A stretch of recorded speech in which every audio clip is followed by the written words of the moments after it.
Picture this. You're flying effortlessly over the sea to photograph a pod of dolphins when all of a sudden the engine fails on your helicopter. As you plummet erratically earthward, the rotors keep spinning and the pilot struggles to maintain control. Before you know it, you've hit the ocean with a tremendous jolt. Within moments, you're fully submerged. What now? This is how to survive a helicopter crash.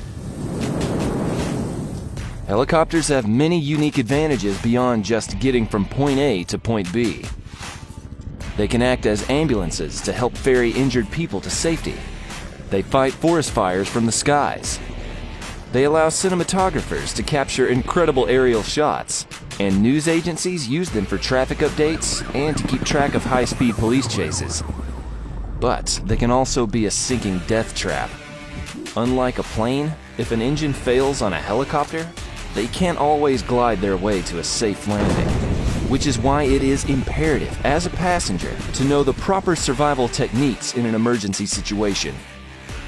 Before you decide to go tour the Grand Canyon by air or fly to some fancy private island, pay close attention to this video, as there are many safety precautions you should know. Why are helicopter crashes so dangerous? What should you do if you crash in water? How can you protect your body from impact?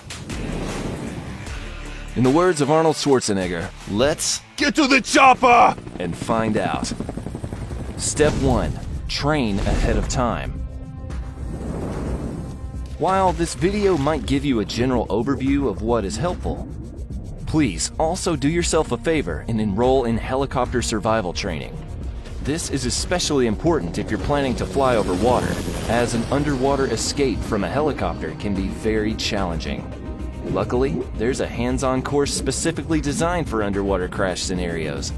Helicopter underwater escape training, known as HUET, is provided for flight crews, offshore oil workers, law enforcement, and military personnel who are regularly transported over water.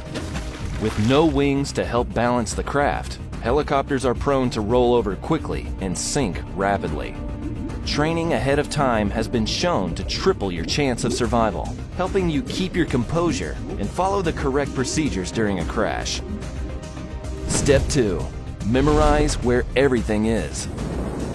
If you're just a regular passenger on a helicopter tour, and you haven't done any specialized training in advance, make sure to listen to the pilot carefully and learn where all safety equipment is stowed. Also, memorize your emergency exits.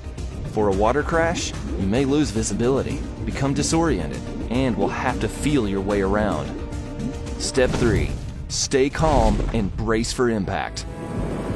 If a helicopter loses power in the air, it can crash at many possible angles. It's important to know how to brace for impact to reduce any injuries from flailing about. Determine which side might crash first, and try to position your body against that part of the helicopter. For instance, push your head into the surface it's likely to hit, and hold it there to prevent whiplash and any secondary impact. If you're facing forward, squeeze your lower back firmly against the back of the seat. Lower your chin to your chest and hang on to the edge of the seat with both hands. Or put them under your legs. Do not hang onto the restraint harness, as it could break off on impact. Step 4. Assess the situation and leave the helicopter. After the crash occurs, count slowly to 5 before leaving the brace position and attempting to exit. These 5 seconds will allow any debris or projectiles to fly out of harm's way. They will also help you keep calm and clear-headed. Once you've surveyed the damage, locate the nearest emergency exit, unbuckle your seatbelt or harness, and get yourself out. If conditions allow and there's no rushing water or growing fire in the cabin, try to assist the other passengers if you are physically able. Step 5. Grab safety equipment if you can. If you've crashed in water, grab a life vest and the safety raft. Pronto. If you're injured, you might have difficulty swimming, so staying afloat is imperative to prevent drowning. Step 6. Keep warm and hydrated. Be sure to keep warm and stay hydrated. It could take several hours before any rescue crews arrive, which is enough time to suffer hypothermia if you aren't careful. Sadly, many helicopter crashes can be fatal, and there's little you can do as a passenger. Fortunately, with recent safety developments, any helicopters flying in busy U.S. airspace are mandated by the Federal Aviation Administration to have the Automatic Dependent Surveillance Broadcast System, or ADS-B, installed. This satellite-based technology tracks the helicopter's exact position, size, and direction, meaning if anything goes wrong, rescue teams will know exactly where to find you. In the event that you crash in a forest, you might also want to be prepared to survive a forest fire, since things can heat up unexpectedly.